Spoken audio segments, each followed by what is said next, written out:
Hi, I'm Greg Lefebvre, and this is The Compulsive Storyteller, a series of short personal stories where we explore the idea that truth can be stranger than fiction. This week's episode, entitled 47 in Dog Years, takes us to an ugly confrontation in Greenwich Village in Manhattan. They say that dogs are just a small part of our lives, but to them, we're their whole lives. Tia and I have been together for 47 dog years when we run into serious trouble and even a death threat from the French restaurant next door. This episode is part of a trilogy and should be listened to after the first episode entitled Stray Pup.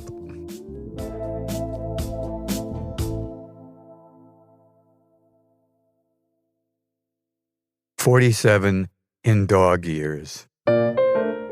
Tia, the stray pup that I adopted, has been in my life now for 7 years, which is 47 in dog years.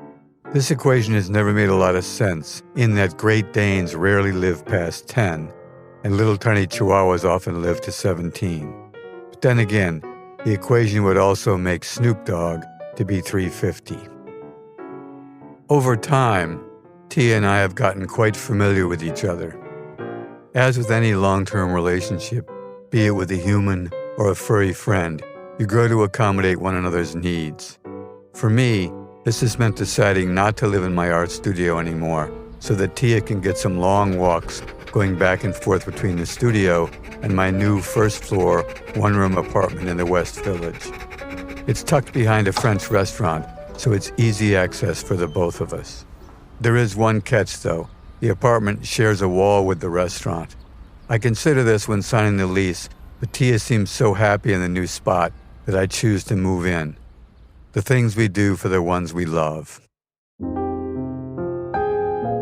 Now, a month later, it's 3 a.m, and there is the usual smash of a mop bucket against the other side of our wall which adjoins the restaurant. Tia is up, furiously barking and growling at the wall. Then they start banging pots and pans together, and I realize that they're actually taunting her. I can hear some of the cleanup crew laughing. I'm furious now, too. I fly out of bed and go around to the front of the darkened restaurant to pound on the glass door. There is a momentary shaft of light from the open kitchen door while someone looks out at me, and then the door is closed for good. I head back to bed. Tia has quieted down, but then as soon as I get back in bed, they drop a trash bag full of the night's empty wine bottles out the kitchen window, and it smashes down below in the basement alleyway. Again, Tia goes nuts, and I can hear the laughter from behind the wall. That's it. Tomorrow I go see the owner.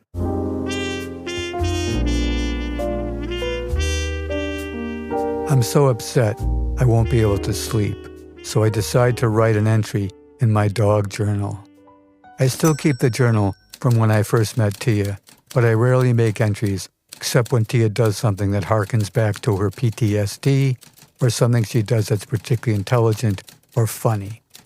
Now, after all these years, the diary reads like a little window into our relationship, and I can flip through and see how her patterns and mine have changed over the years.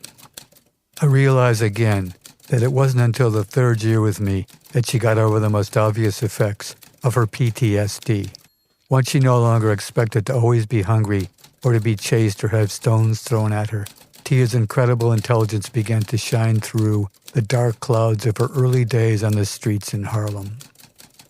Here's an entry from 3 years ago when I first realized that she was super smart. Dear Diary, I have taught Tia to sit and to extend her paw to shake. I decide to teach her a new trick, so I take half a dog biscuit in one hand, being careful not to touch it and get the scent on my other hand. I tell her to sit, then I present her with 2 closed fists.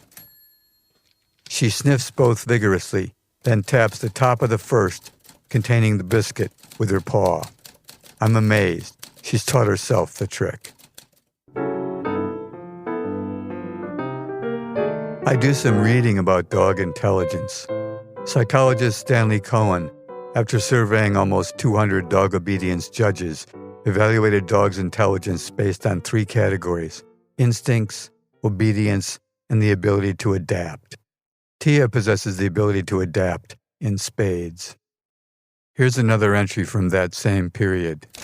Dear Diary, we eat out a lot together, and since dogs are not allowed in restaurants, I have a deal with many eating establishments where they save a small table in the front window for me, so I can tie up Tia outside and keep an eye on her. For the first half of the meal, she sits with her back to me, facing out, and crosses her paws.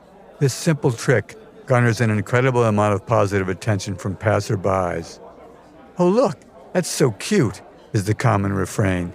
Then she gets to soak up lots of love and some treats as well. Toward the end of my meal, she turns around and completely devotes her attention to the progress of my eating, knowing that there will be a treat coming. The scary part of this routine is that sometimes I'll think while eating, maybe Tia would like this, and her ears perk up just as I have the thought. I probably have a tell of some sort, but if I do, I can't figure out what it is. Reading these old journal entries eases my mind, and I'm able to get some sleep now that the restaurant has quieted down. In the afternoon, I go into the French restaurant and sit down for a drink at the empty bar.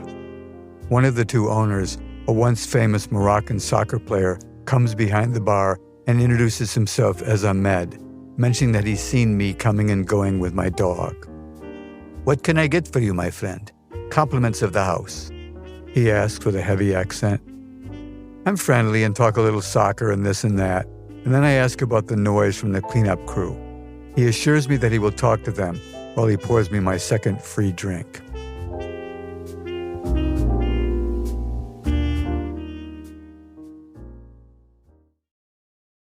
The next night, nothing has changed, so the following morning I return to the bar and ask the owner if I can see the kitchen so I can figure out how to fix the problem. He's mildly friendly and shows me the setup. There are racks of pots and pans hanging against our common wall, as well as a mop closet. In the corner by the window is a big trash bag with a clear plastic liner where the empty bottles go. He agrees to let me come in and apply rubber soundproof matting to the grimy and dented old tin wall. It takes me a couple days to get all my materials together, but when I come in to do the job with my tools and rolls of black rubber, he says he's changed his mind. "Listen, my friend, I don't want your rubber mats on my wall because they'll be hard to clean. I will talk to the cleanup crew again about the noise." Another night of kitchen noise and Tia's barking leads me to again seek comfort in my dog journal. I flip through looking for a funny entry because I need some cheering up. Dear Diary, I've taught Tia how to run on a leash by my side as I ride my bike. I hold the leash looped so she can break free if there's a problem. I know it's dangerous, but it's great exercise for her, and she's definitely into it. Tia likes a mission. Today it's raining, and we stop on the street at a red light, where, standing on the corner, is a distinguished British gentleman wearing what looks like a Savile Row pinstripe and holding aloft his large, expensive black umbrella. Just then, a nearby truck backfires, and Tia rockets away from the sound, darting behind the gentleman, and as I hold tight on the leash so she can't run off, she boomerangs in a circle around him. As the leash wraps around his mid-calves and Tia continues to pull frantically, he falls off the curb, flat into a large puddle. The guy really is a gentleman, and smiles as he picks himself up, completely muddy and wet. Since his umbrella is destroyed, he stands there laughing even harder. We've all experienced that wonderful moment in life when we give up trying to stay dry in a downpour and just luxuriate in getting soaked. This was his moment, and to his great credit, he laughs even harder as he turns up his dripping wet face into the downpour.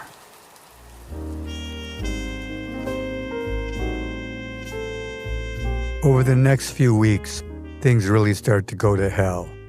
Late one night, I take Tia out for a walk past a whole team of soccer players drinking and toasting in the bar. As we pass, they quiet down, and then someone says something in Arabic that makes them all laugh.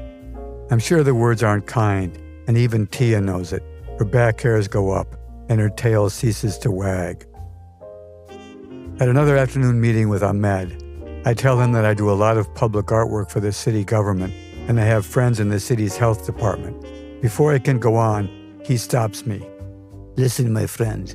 You threaten my restaurant, you threaten my life. After a long pause accompanied by a fierce eye contact, he says, Your dog seems like a nice one. It would be a shame if she ate some rat poison coming and going from your apartment. There's a lot of rats in the neighborhood and many places to set poison bait. I jump up, pay for my own drink, and leave without a word. Just as I reach the door, he suggests, Maybe you should move.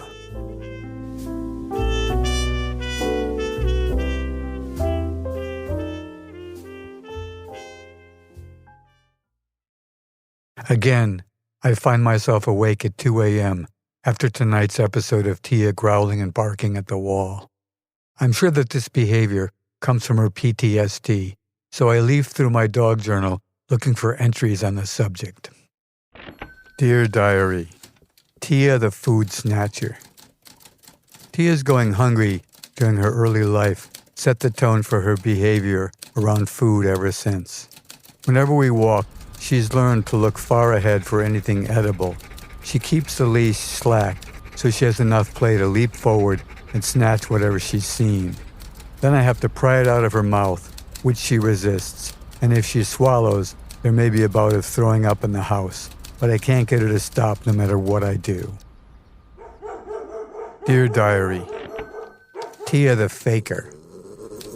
When we run into an aggressive dog who's growling and barking as their owner restrains them, Tia will pull tight on her leash and growl as if to attack, but it's a totally fake aggressive routine that comes from her days on the street. She had to posture as if she would give another dog a good fight. When we walk away from one of her mock aggressions, I say, Tia, you're such a phony, and she looks up at me and wags her tail. Dear Diary, Tia the Bed Warmer. I've never been one to let a dog sleep in my bed. All that shedding hair and dirty paws.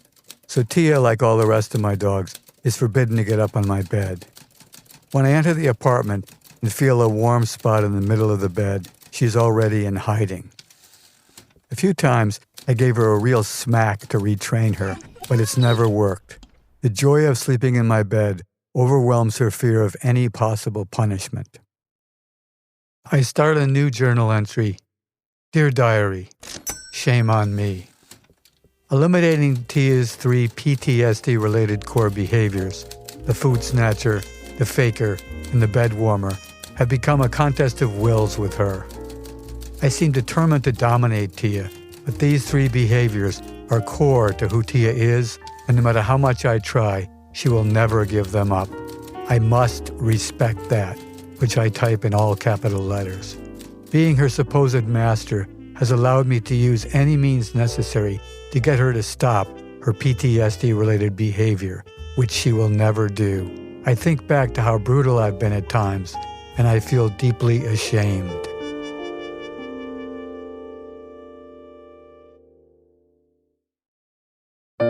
The amazing thing about Tia is that she can forgive and forget my behavior, and for that, I am truly grateful. From our early days together, all the way up until now, Tia has shown me that to be a good friend is to accept someone as they are. It's one of the greatest lessons that I've learned from her. When I phone my friends, many of whom dearly love Tia, and tell them about Abdul's threat, they all advise me to move. Except for the lawyer, of course, who says he'll represent us for free and file a police report. But when I think of her scarfing up a little piece of poisoned meat, I feel heartsick, so I decide to move and look for a new place. As I'm moving the last of my furniture out into the rental van, Ahmed comes out and says, I think you've made a wise decision, my friend. Stop by for a drink, anytime, compliments at the house. And I'm sure he means what he says. Tia, however, would never walk down that block again for the rest of her days.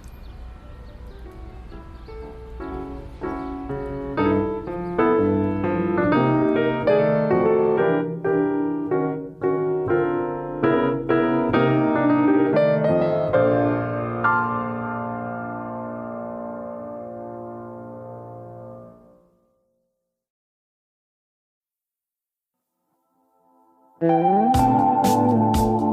Compulsive Storyteller is written by me, Greg Lefebvre, and co-produced with Peter Kokoma, who has also made our theme song. If you enjoyed this week's episode, we'd love your help sharing the show. Please subscribe to The Compulsive Storyteller for free on Spotify, Apple, or wherever you listen. And if you would leave a review, that would be fantastic. Follow the show on Instagram at The Compulsive Storyteller and check out our website for more information at thecompulsivestoryteller.com. Thanks for listening, and if you don't like this one, the next one will be another story.